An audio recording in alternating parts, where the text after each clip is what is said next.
Identify yourself. Captain, it's Carter. Christ, where's everybody? What happened here? Something. I don't know what they were, but they attacked us. I thought they was part of the... Wait a minute. Don't you come any closer. Where the hell did you come from anyways? As you probably already know, The Thing is based on the 1982 cult horror film by John Carpenter of the same name. The game picks up 3 months after the events in the film and is basically a sequel. The game can be best described as a survival horror game with lots of action. There's puzzle solving to be done, but there's lots of shooting. You can do it both third person and first person, manual aiming or using auto aiming. Plus there's another really distinct aspect of the game, which is a team management capability, which allows you to monitor your teammates and help them out in order for them to be able to help you get through doors in certain areas of the game. I'm not. If you never saw the original film, there's a little setup that needs to be involved, and the game does very well throughout the first stages of the game. Basically, the gist of the original story was that an alien had crash landed on Earth thousands of years ago and was awoken by a couple research teams. The alien has the ability to mimic life forms perfectly, even human life. So basically, the members of the research team one by one were infected and thus becoming the aliens themselves. But one thing that the game does very well is it represents the trust and fear element that was in the movie. Since no one knew who was human or alien, basically no one trusted each other. The game starts you off in command of 3 other people that represent the character classes in the game, a medic, soldier, and an engineer. The medic, of course, can heal the other party members except himself. The engineer can fix electrical conduits such as doors, power supplies, and such things that help you progress through the game. And the soldier, of course, just provides additional firepower. Your character as the leader has limited abilities in all fields. You'll find items such as health packs that you can use to heal yourself and other team members. Specifically, the medic is the most important, of course, since by healing him and keeping him healthy, you can actually let him heal you and the entire team. You can fix limited doors, so if there's an electrical conduit, sometimes your character can fix them himself without needing an engineer, but for the most part, you pretty much always need an engineer around. All of the members of the team can kind of pony up and add additional firepower into the game, since you can just basically find weapons throughout the levels and supply your team members with them, as well as the ammo that you find. Without going into great detail about the story, since it is such a huge factor of what the game's all about, I will just say that it's not what you expect. Fans of the original film will get their share of seeing the areas and places, some of which anyways, from the movie, as well as other places that were only hinted at or barely seen in the movie. So the story unfolds for fans of the film in a very good way, but once again, for anybody that enjoys survival horror games, the story is very integral to how the thing is played and what you come across and how much fun it is. The gameplay in the thing really revolves around 3 basic elements: the team management, the shooting action sequences, as well as the puzzle solving. They all blend fairly seamlessly together. There are sequences where it's heavy on the action, where there's a horde of enemy creatures coming at you, and then there's other sections that are more devoted to the puzzle solving aspect. But all of them kind of require that you keep tabs on your teammates and know where they're at and know how to use their abilities to the best in your situation. As mentioned before, the action sequences are third and first person. In the third person, you're running around with a gun, and which there are many of. You can get a shotgun, machine guns, flamethrowers, as well as secondary weapons such as grenades and such.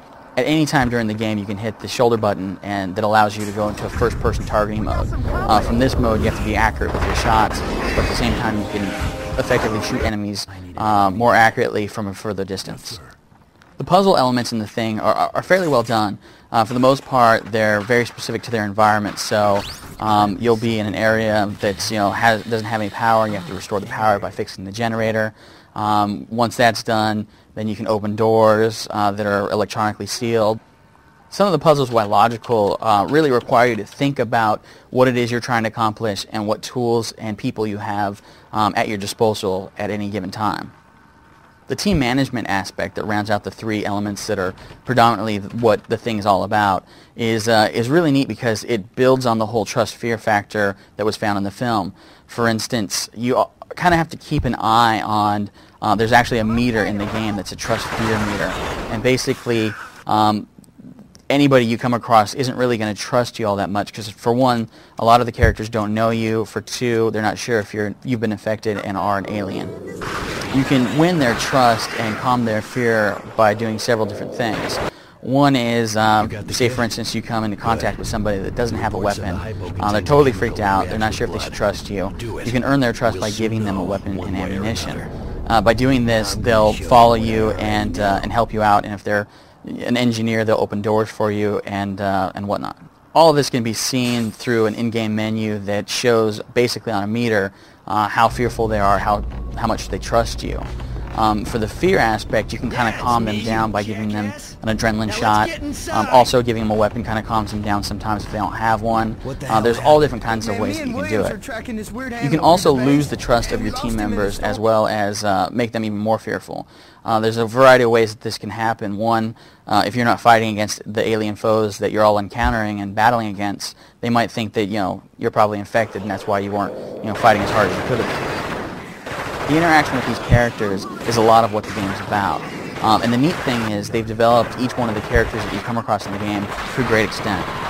Although you start off with 3 specific characters in your team, through being infected or being attacked, you will lose them. But throughout the game, you'll pick up other characters quite often. And the neat thing is all the characters are very different from one another and have been developed to a great extent to be very unique. Visually, the thing is a good-looking game. When there's a lot of characters on screen, it slows down a little bit. But other than that and a few other little quirks, the game is very solid looking. The animations of the characters firing their weapons, moving around the environment, as well as interacting with stuff such as computers and things throughout the levels, it's all very, very well done. It looks like they're actually moving within the environment and interacting with stuff. The environments themselves range from the desolate, snow-covered Antarctic tundra to the innards of the bases and caverns that you'll find your way through. The alien creatures that you encounter, they look pretty good.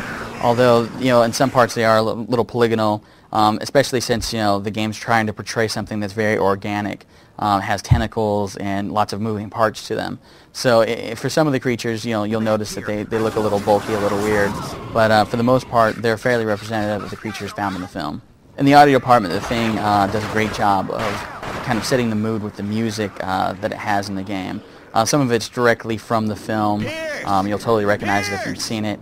Other parts of it is completely original and is very well done and sets an eerie tone throughout the entire game. The voiceover work in the game is quite extensive and very impressive. All the characters have their own voices, lots of dialogue. The stuff that they say in the cutscenes fits well with one another, so it's not like you're just watching, some games out there where one character speaks and the other one speaks, and it's almost like they're not even talking to each other. In the thing, the interaction with the characters, specifically with the voices and the speech that's in the game, is very well done. The script is well written, and it comes across as fairly realistic. In the end, the thing's unique blend of action, puzzle solving, and team management really works well together and kind of keeps the game refreshing all the way through. So whether you're a fan of the original film or not, or just of the survival horror genre, the thing is definitely one of the better survival horror games that's been released for the PlayStation 2, and I highly recommend taking a look.